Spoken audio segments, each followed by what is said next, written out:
នៅកន្លែងមួយទោះជារដ្ឋក្តីឯកជនក្តីវត្តអារាមក្តីដូចថាយើងសាមគ្គីគ្នាទៅស្រឡាញ់គ្នាទៅធ្វើការមួយគ្នាទៅយើងថាស្រួលប៉ុន្តែពេលអនុវត្តជាក់ស្ដែងវាពិបាក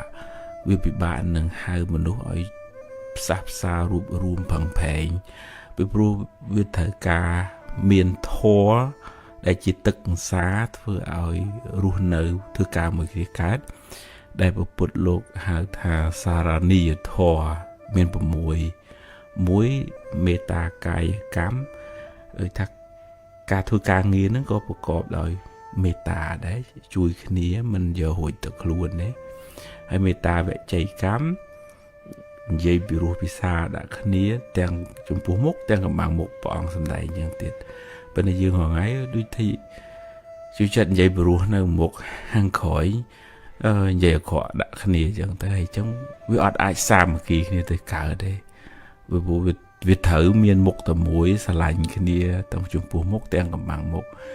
និងមេត្តាមនោកម្មចិត្តគំនិតគិតពីគ្នានឹងក៏អត់មានចំណែនស្អប់គុំគួនដែរហើយសាធារណភោគីចេះចែកម្លែកមិនយកតែម្នាក់ឯងទេបើគេបានសុខដែរមួយទៀតនោះជាអ្នកដែលមានសិលធម៌រស់នៅនឹងប្រហាក់ប្រហែលគ្នា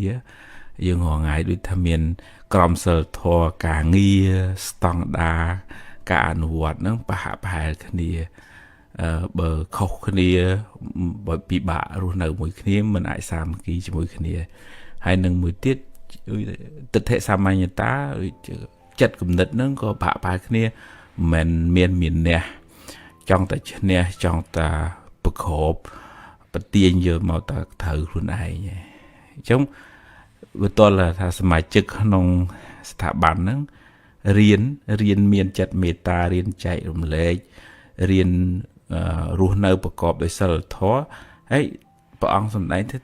ទាំងចំពោះមុខទាំងកំបាំងមុខទើបកន្លែងនឹងបានសុខទើបបានចម្រើនទើបនាំឲ្យមានសាមគ្គីហើយនាំឲ្យចេះគោរពគ្នានាំឲ្យបានសេចក្តីសុខនឹករលឹកគ្នាទៅវិញទៅមកដោយចិត្តមេត្តា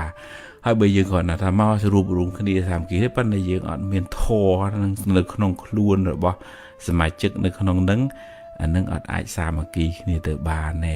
អញ្ចឹងតើថាយើងម្នាក់រៀនអប់រំខ្លួនឯងរៀនទម្លាក់ស្មិមានអ្នកខ្លួនឯងរៀនផ្ដល់សេចក្តីស្រឡាញ់ដល់ខ្លួនឯងផងដល់ក្រុមការងារផងហើយដូចថារៀនសម្របសម្រួលសម្របខ្លួនខ្លះដាក់ខ្លួនខ្លះហើយគេក៏ដាក់ខ្លះហ្នឹងទើបអាចរស់នៅជាមួយគ្នា